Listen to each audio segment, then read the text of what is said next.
تأسیس دانشکده پلی‌تکنیکی دانشگاه تکنیکی تاجیکستان به نام اکادمیک محمد عاصمی در شهر خوجند طلب ایام بوده یکی از دستاوردهای نظررس ساحه تحصیلات عالی کسبی جمهوری تاجیکستان در سالهای استقلالیت محسوب می‌یابد.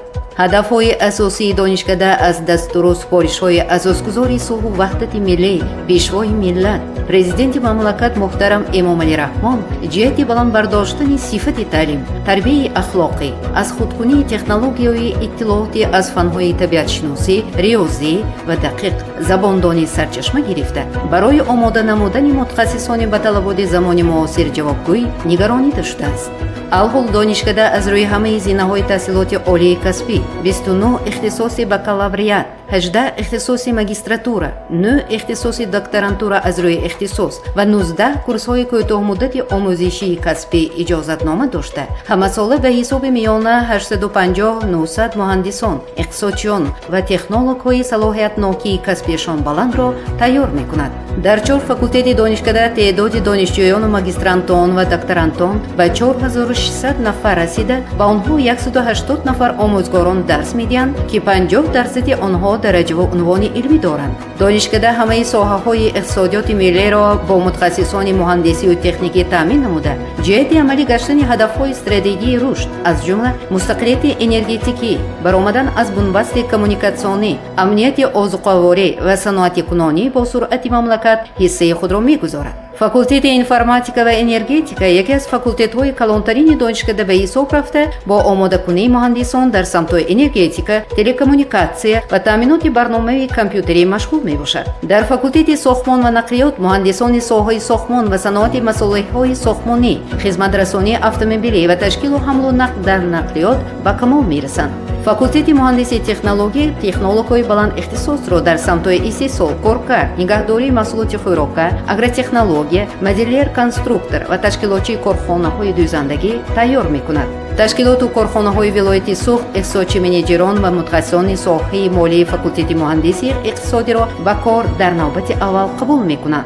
مرکز تستی دانشکده از سال 2010 فعالیت خود را آغاز نموده امتحانات مرکزانیده شده تستی را از روی همه فن‌های حتمی اختصاص‌ها به اشتراک آموزگار درس دهنده با استفاده تکنولوژی‌ها و تجهیزات تلکمونیکاسیونی و کامپیوتری جاری نمود. برای تشکیل چنین امتحانات برنامه‌های مخصوص کامپیوتری، مواد امتحانات، گنراسیون سپارش‌های امتحانی، لوجستیک تقسیمات یکوقته دانشجویان اختصاص و کورس‌های گوناگون به صنفخانه‌ها، تکنولوژی جمع‌آوری و کارکرد مواد امتحانات کارکرد شد. چنین طرز قبول امتحانات امکانیت داد که نتیجه‌های نهایی هر یک فن زیر نظارت صفتی گرفته شده حالت‌های کورپسیونی پورا پیشگیری کرده شود. در دانشکده پلی‌تکنیکی 3 کتابخانه موجود بوده. مقدار عمومی کتاب‌ها از 152874 نسخه عبارت میباشد. کتابخانه‌ها دارای تالارهای قرائت بوده با 405 جای نشست و 185 عدد کامپیوتر حاضر زمان مجهز گردانیده شدند. همه کامپیوترها به اینترنت، سیستم اطلاعاتی اداره‌کنی دانشکده و کتابخانه رقمی دانشکده پیوست میباشند.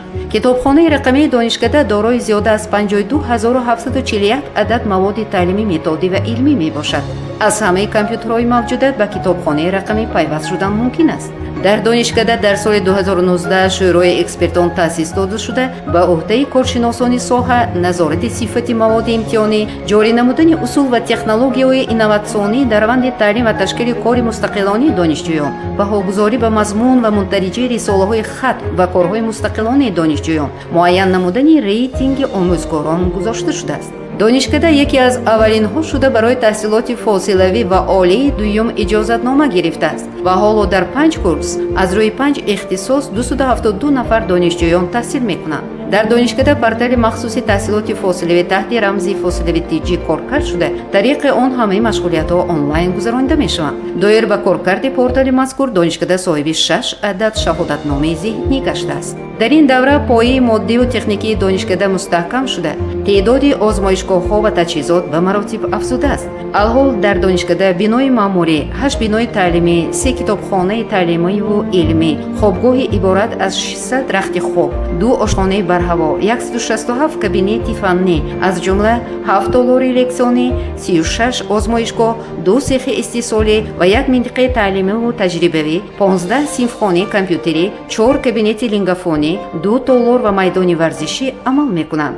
ҳамаи кабинетҳои таълимӣ, озмоишгоҳҳо бо 137 тахтаи электронӣ ва 272 адад мултимедия проекторҳо ҷиҳозонида ба системаи баландсуръати интернет пайваст шудааст. биноҳои таълимии донишкада бо системаи гармидиҳӣ дар мавсими зимистон, системаҳои электронии назорати воридшавӣ ба бино таъмин гашта, дар ҳамаи синфхонаҳо, озмоишгоҳҳо ва роҳрахҳои дохили биноҳо камераҳои назоратӣ шинонида шуданд. соли 2014 як бинои нави таълимӣ, соли 2016 майдончаи варзишӣ назди хобгоҳ, соли 2019 бинои иловагии факултети муҳандисии технологӣ ки аз 6 озмоишгоҳи нав ва долори варзишӣ дар факултети муҳандисии иқтисодӣ сохта шуда, ҳамаи биноҳои таълимӣ аз таъмири куллӣ бароварда шуд. таъмири хобгоҳи донишкада дар соли 2019 ба итмом расида.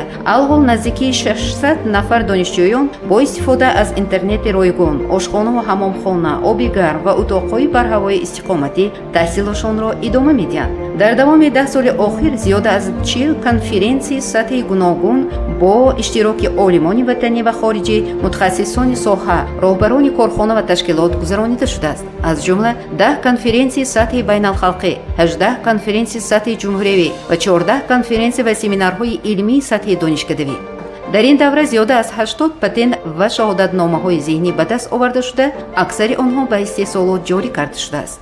донишҷӯёни донишкада дар олимпиадаҳои фаннии ҷумҳуривӣ фаъолона иштирок мекунанд. дар соли 2012 ва 2013 5 нафарӣ, дар соли 2014 7 нафар, дар соли 2015 3 нафар донишҷӯёни донишкада дар олимпиадаи ҷумҳуривӣ соҳиби ҷойҳои ифтихорӣ гаштанд. таи ин солҳо 7 нафар донишҷӯёни донишкада ба гирифтани стипендияи Менделеев, ки аз тарафи фонди рушди институти таҳқиқотии Евразия таъсис дода шудааст, ноил гардиданд. донишкада бо донишҷӯён ва омӯзгорони ҷавони барномариз, барқчӣ, тарроҳ, ки мунтазам дар озмунҳои ихтироъкорон ва навоварони сатҳи вилоятиву ҷумҳурии ҷойҳои намоёнро ишғол мекунанд, фахр мекунад.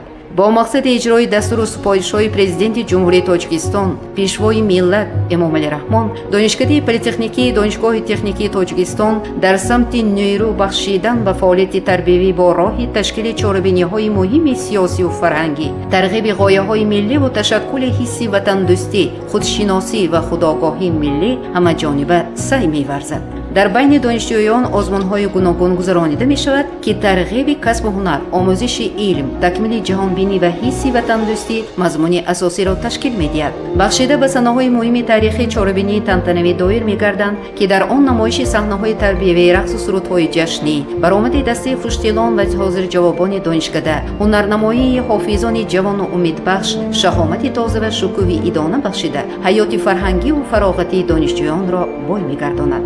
чунончи новобаста дар равии техникиву риёзӣ таҳсил доштани донишҷӯён, дастаи ҳавоскорони донишкада дар озмунҳои имсолаи Андалиб, фуруғи ҷавонӣ, чакомии гирсу маҳорати баланди ҳунарварӣ нишон дода, миёни муассисаҳои таҳсилоти олӣ ва нопурраи касбӣ ғолибият ба даст оварданд. бо мақсади пурзӯр намудани тарбияи хештаншиносии донишҷӯён дар донишкада, дар давоми 10 сол зиёда аз 5000 вохӯрӣ бо аҳли адаб, намояндагони мақомоти қудратӣ, шоиру нависандагон, олимони соҳаи гуногун баргузор гардид. ҷалби ҷавонон ба варзиш яке аз роҳҳои муассири тарғиби тарзи ҳаёти солим маҳсуб мегардад. бо ин мақсад дар донишкада чорабиниву озмунҳои гуногуни варзишӣ доир мегардад. донишкадаро дар давоми 10 сол 18 чемпионҳои Осиёву Аврупо, барандагони ҷоизаҳои гуногуни варзишӣ хатм намуда, ҳамасола варзишгарони донишкада дар спартакиади варзишӣ миёни муассисаи олии касбӣ мақоми шоистаро соҳиб мегарданд.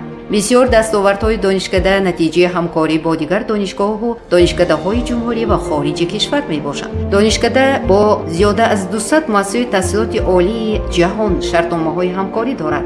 донишкада дар доираи барномаҳои Темпус, Erasmus Mundus, Erasmus Plus, DAD, Campus France, ISEP бо 66 донишгоҳи аврупоӣ ҳамкорӣ карда, мундариҷи таълимро нав намудааст ва технологияҳои муосири таълимро ҷорӣ кардааст. барои гузарондани таҷрибаомӯзиҳо, донишкада дар 8 барномаи таҷрибаомӯзиҳои байналхалқӣ фаъолияти пурсамар бурда, бо 170 ташкилоту корхонаҳои вилояти Суғд шартномаи ҳамкорӣ бастааст. баргузории ҳамасолии ярмаркаи интихоби мутахассиси арзанда бо иштироки намояндагони 120 корхону ташкилотҳо робитаи донишкадаро бо коргоҳҳои кордеҳ тақвият мебахшад. раёсат ва ҳайати профессорон омӯзгорони донишкадаи политехникии донишгоҳи техникии тоҷикистон ба номи академик муҳаммад осимӣ аз ташаббуси сарвари давлат эмомалӣ раҳмон доир ба эълон намудани солҳои 2020-2040 солҳои рушди фанҳои табиатшиносӣ риёзӣ ва дақиқ рӯҳбаланд ва шод гашта бо тамоми ҳастии худ дарк менамоянд ки маҳз рушди илмҳои бунёдӣ барои пешрафти иқтисодиёт ва саноатикунонӣ бо суръати мамлакат дар асоси дастовардҳои илм техника ва технологияҳои нав мусоидат мекунад. ба ин мақсад танҳо дар сурате мерасем ки ҷавонони кишвар бо донишҳои амиқу дақиқи техникӣ фаро гирифта шуда нерӯи техникию технологии кишвар ҳарчи бештар пурқувват гардонида шавад. мо омӯзгорони донишкада тамоми захираҳои моддӣ ва нерӯи худро барои боз ҳам вусъат додани тадқиқоти илмӣ, ҷалби ҷавонон баҳри кашфиёту ихтироъоти нав, ҷорӣ намудани технологияҳои инноватсионии таълим, омода намудани муҳандисони муосир равон месозем. мо дар ин роҳ устуворем ва дастуру ҳидоятҳои асосгузори сулҳу ваҳдати миллӣ пешвои миллат Эмомалӣ Раҳмонро сармашқи худ қарор додаем.